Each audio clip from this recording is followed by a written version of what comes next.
The collaboration being ratified today is actually a double win for Kenyan farmers. They will not only benefit enormously from KALRO's nuts technologies, but ENP will also procure over 90% of the raw materials of produce from them, which includes macadamia nuts, cashew nuts, peanuts, maize, soybeans, sorghum, to process and value add into consumer food products.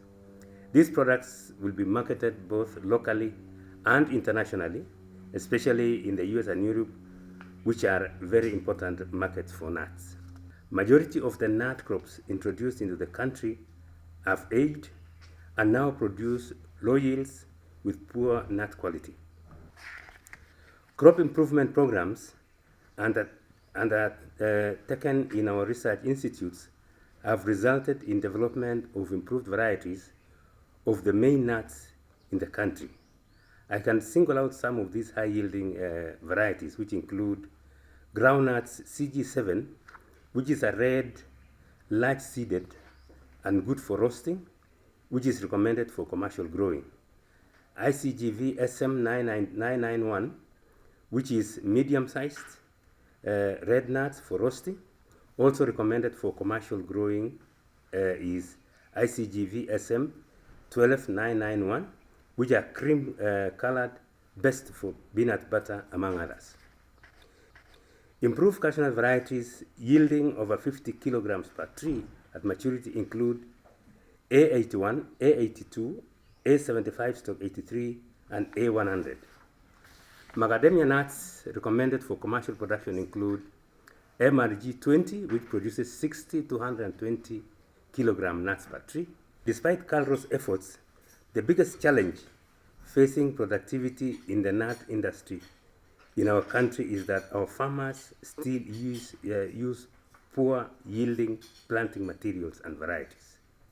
They have scanty knowledge on suitability of superior clones for different agroecological zones, and often do not apply good agronomic processes and technologies for effective pest and disease management. Interaction between extension and research is limited, resulting to inefficiency of nuts technology transfer to our farmers. In 2012, the ENP diversified into manufacturing fortified blended food, which is underpinned on corn or maize, soybean, and sorghum, fortified with vitamin and mineral micronutrients. And I'm happy to note that since 2015, we have been very lucky to provide all our hospitals in Kenya with fortified blended food that goes alongside management of various diseases like tuberculosis, HIV, and so forth.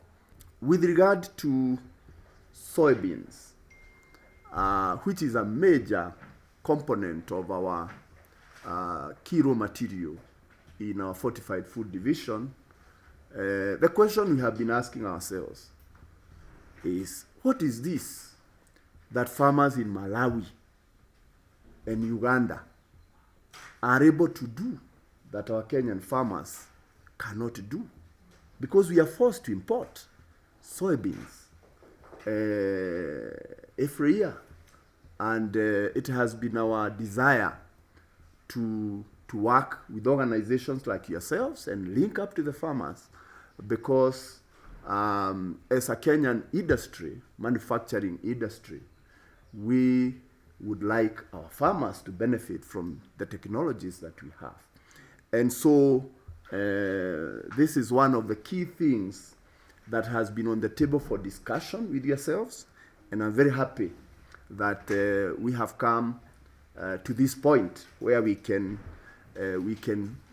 collaborate, and hopefully in months and years to come, we will be able to see soybean being grown, because there is a lot of demand the demand for soybean is quite high. I think today what we are signing an MOU between institutions, not for a project. An MOU that is going to guide us going forward for you to support us in the area of agronomics, as we support you in the areas of commercializing your research. You have seen our industrial park in Maragua. That industrial park is a park that we intend to make into a food company. Of course, so far we have macadamia, we have blended foods, we have the RUTF that is coming up. But essentially, what we want to do is be the company of choice in the supplying of value-added foods to Kenyans.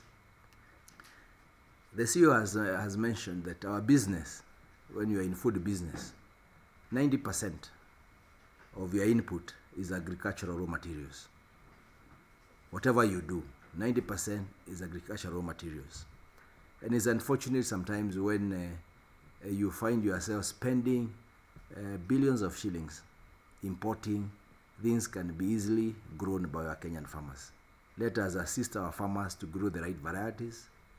Let us assist them in soil analysis so that we understand what type of variety is good for a certain region. Because our farmers, if you tell them to grow maize, they just take maize and they grow. In fact, they recycle.